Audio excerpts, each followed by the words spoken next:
क्या आप देश और दुनिया की खबरों से रह जाते हैं बेखबर? तो सब्सक्राइब कर लीजिए हमारे HT न्यूज चैनल को और बेल आइकॉन को दबाना मत भूलिएगा। नमस्कार।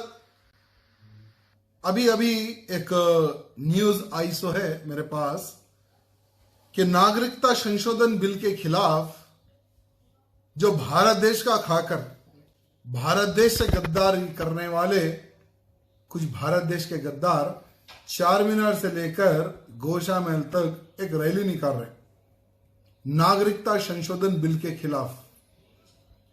तो मैं पुलिस के अधिकारियों को ये कहना चाहूंगा कि इनको आप लोग परमिशन दिए या नहीं दिए मुझे पता नहीं। अगर ये लोग कल रैली निकालते हैं चार मीनार से लेकर गोशा महल तक तो मैं राजा सिंह आपको एक परमिशन लेटर भेज रहा हूं, आप भी मुझे परमिशन दे।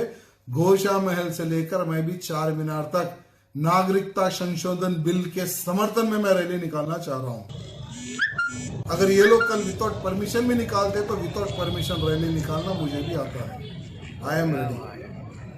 तो फिर आप लोग विचार कीजिए कि क्या करना है। धन्यवाद।